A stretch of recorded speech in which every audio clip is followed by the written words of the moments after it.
सुबह की पहली रोशनी जब अंधेरे को तोड़ती है तो वही रोशनी हमारे अंदर भी एक नए दिन को जन्म देती है। और इसी रोशनी को ग्रीट करने के लिए हमारे योगीज ने एक क्रिया बनाई जिसका नाम है सूर्य नमस्कार। आज के जमाने में हम सूर्य नमस्कार को सिर्फ एक वर्कआउट समझते हैं, वो भी सिर्फ वेट लॉस के लिए। लेकिन असल में यह एक अंतर यात्रा है, एक यात्रा जो शरीर से होकर गुजरती है, सांस से निकलती है और मन के गहरे समुद्र तक पहुंचती है। आज के यूथ के पास सब कुछ है, like technology, knowledge and opportunities, और फिर भी दिमाग थका हुआ रहता है, दिल घबराता है और फोकस कहीं बिखर जाता है, क्योंकि हमने अपने अंदर के रिदम को खो दिया है। बॉडी अलग चल रही है, ब्रीदिंग अलग चल रही है और माइंड वो अपनी ही रेस में भाग रहा है, न जाने कहां उसको पहुंचना है। सूर्य नमस्कार इन तीनों को एक सुर में बांधने की कोशिश करता है। घेरन संहिता जो यौगिक टेक्स्ट है एंशिएंट टाइम्स की, वो कहती है आसन से शरीर स्थिर होता है, प्राणायाम से प्राण स्थिर होता है और प्रत्याहार से इंद्रियां स्थिर होती हैं। सोचो, एक ही फ्लो में तुम आसन, प्राणायाम और प्रत्याहार कर रहे हो। इसी वजह से सूर्य नमस्कार को कहते हैं पूर्ण योग अभ्यास, राइट। मॉडर्न विज्ञान यानी मॉडर्न साइंस भी अब वही कह रही है जो योगी समझ गए थे सालों पहले।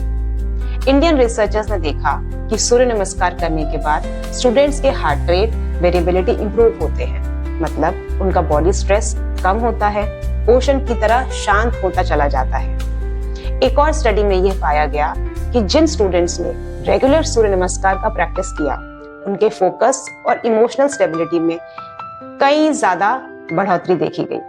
और ब्रेन स्कैन्स ने यह प्रूव कर दिया कि हिपोकैम्पस जो मेमोरी का घर है और प्री फ्रंटल कॉर्टेक्स जो डिसीजंस बनाता है, ये दोनों सूर्य नमस्कार के फ्लो से एकदम एक्टिव हो जाते हैं और फोकस्ड हो जाते हैं, राइट। साइंस अपने नंबर्स से वही बोल रही है जो योगीज ने सालों पहले कह दिया था। सांसें कंट्रोल करो तो प्राण कंट्रोल होता है, प्राण कंट्रोल करो तो मन कंट्रोल होता है और मन कंट्रोल करो तो फोकस बनता है, जिससे सक्सेस का रास्ता आसान हो जाता है। एक एक्सपेरिमेंट में योगीज ने ईईजी मशीन पे सूर्य नमस्कार करवाया। जब सूर्य नमस्कार को फास्ट पेस में किया तो ब्रेन की अलर्ट वेव्स एकदम से एक्टिवेट हो गई, जैसे सूर्य की किरणें एकदम से तेज चमक रही हों। और जब स्लो पेस में किया तो अल्फा वेव्स उतनी ही शांत हो गई जैसे एक डीप मेडिटेटिव स्टेट में हो। सोचो, एक ही क्रिया तुम्हें दोनों गिफ्ट्स देती है, एनर्जी जब तुम्हें जगना हो और शांति जब तुम्हें अंदर उतरना हो। यही सूर्य नमस्कार का रहस्य है। आप उससे अपनी जरूरत के हिसाब से मोल्ड कर सकते हैं। जब सूर्य नमस्कार आप करते हैं तब आपका हर एक पोस्चर आपका आसन है, राइट। और हर सिंक्रोनाइज ब्रीथ आपका प्राणायाम है, राइट। और हर अंदर की तरफ घूमता हुआ ध्यान तुम्हारा प्रत्याहार है। अब हम डिस्कस करते हैं सूर्य नमस्कार के 12 पोस्चर्स के बारे में, क्योंकि हर पोस्चर सिर्फ एक मूवमेंट नहीं बल्कि एक मंत्र है, शरीर के लिए भी और मन के लिए भी। इसमें पहला आसन है प्रणाम आसन, प्रेयर पोज। हाथ जोड़कर खड़े होते हैं, ये है सरेंडर और नम्रता का प्रतीक। दूसरा आसन है हस्तोत्तानासन, रेज्ड आर्म्स पोज। हाथ ऊपर करें, पीछे, दिल को एक्सपैंड करता है और लंग्स को खोलता है।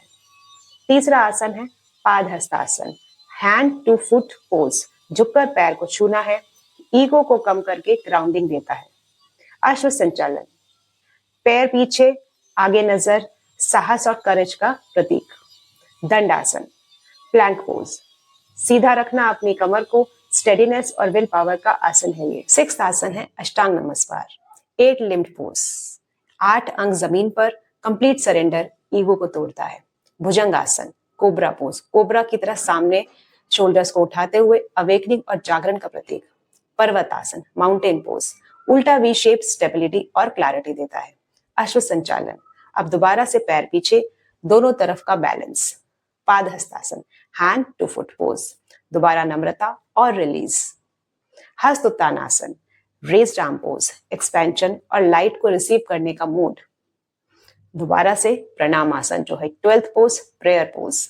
वापस शांति और ग्रेटिट्यूड में आना।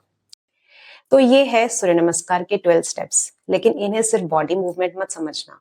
हर स्टेप में आसन है, हर सांस में प्राणायाम है और अंदर की तरफ जाती हुई अवेयरनेस प्रत्याहार है।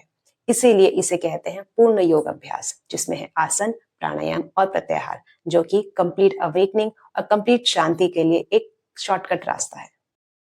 एक ही क्रिया से आप योग के 3 अंग को एक साथ एक्टिवेट कर सकते हैं, आसन, प्राणायाम और प्रत्याहार। इसीलिए योगीज हमेशा कहते हैं कि सूर्य नमस्कार एक कंप्लीट प्रोसेस है।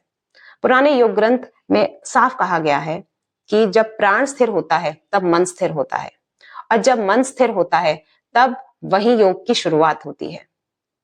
और श्रीमद् भगवद गीता के 6 अध्याय के 17वें श्लोक में कहा गया है, जो व्यक्ति अपने अंदर खाने, सोने, काम करने और आराम करने में बैलेंस क्रिएट करता है, उसके लिए योगा दुख का विनाशक बन जाता है।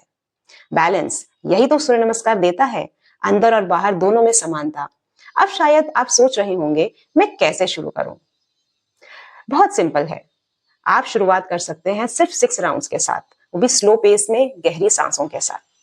सेकेंड वीक में आप 12 राउंड्स कीजिए, साथ में ऐड कीजिए 2 मिनट्स का साइलेंस आफ्टर 12 राउंड्स। तीसरे हफ्ते में आप एक छोटी सी चीज ऐड कर दीजिए, प्राणायाम प्रैक्टिस और ग्रेटिट्यूड जर्नलिंग 12 राउंड्स के साथ। बस इतना ही। अकॉर्डिंग टू मॉडर्न साइंस 3 हफ्ते में आपका स्ट्रेस कम होगा और फोकस एकदम शार्प होगा।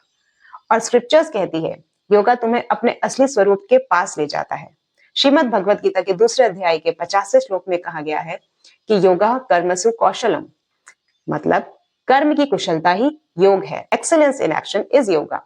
तो कल जब एक नया सूरज निकलेगा, आप भी सूर्य नमस्कार के साथ अपने दिन की शुरुआत करेंगे, जिससे आप फील करेंगे कि आपका शरीर, आपकी सांस और आपका मन तीनों एक ही रिदम में आ रहा है, और वही है असली ट्रांसफॉर्मेशन की एक नई शुरुआत।